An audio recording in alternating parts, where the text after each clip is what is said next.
I may have this wrong, but I believe FIFA's Club World Cup starts on Saturday. And it's going to be shown on DAZN. It's going to be shown on Turner Sports Networks, which we could talk about TNT and Max and all those other things. However, there's a fight brewing that we touched on between players and management, and it's a big fight, and I've got an update. The fight that we covered, I don't know, this week, it may have been last week, was the Seattle Sounders players, and the Seattle Sounders are one of the 3 MLS teams in the Club World Cup, that the Sounders players are upset. They're upset that they're not getting a bigger piece of the pie. Their view is if teams have a chance to make up to $125 million, we should have a chance to make half that. Distribute all that to the guys. Let us make another million or 2 million. And the cap is about $1 million per team under the collective bargaining agreement.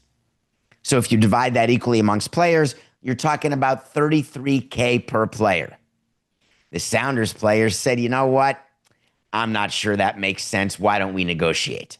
So the Major League Soccer Players Association said that we are entitled to a bigger share of the funds. So we would like that larger percentage, and we would like to reopen the collective bargaining agreement to amend that provision that limits and caps what we can make in tournaments like this.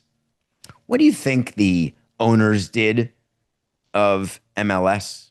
What would you do in your league when you're trying to build it around Messi and you've done a deal that's so messy with Apple that has not been the deal you wanted, where you have not become the 4th major sport that you expected to become and you thought that you had a good chance to have happen to you?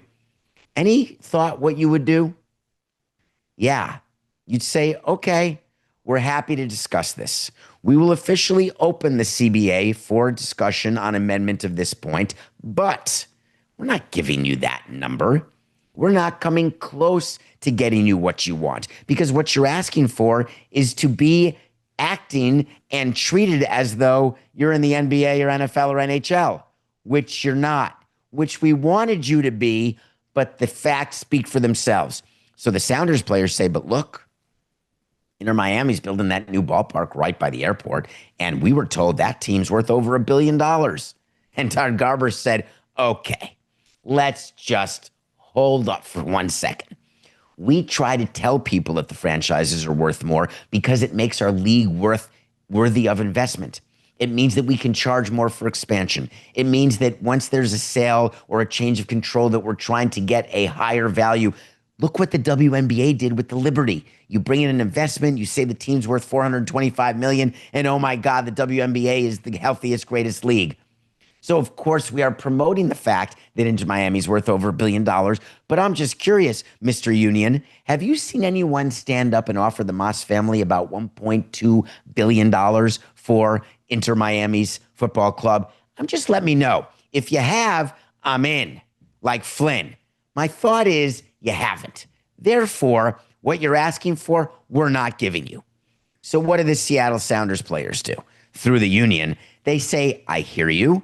I understand why you're saying it, but I don't know that we're going to play. And then management said, well, you're contractually obligated to play. As a matter of fact, under the collective bargaining agreement, there are provisions that discuss this very concept, that even with the cap that was negotiated, you have to play. You can't walk out. You can't say that we're overplayed, we're underpaid, we're tired, we're hurt. Give us you're tired and you're hungry. No. Get out there and play starting Saturday. But here's how this will end. Eventually, management at Major League Soccer will get together with the players union, and they are going to amend the collective bargaining agreement. And guess what? They're going to get it done before Saturday. That may sound like a crazy wait to see. Wait to see is when I tell you something's going to happen, and we'll keep track. If it does, fine. If it doesn't, fine. And you can find it on davidsamsonpodcast.com.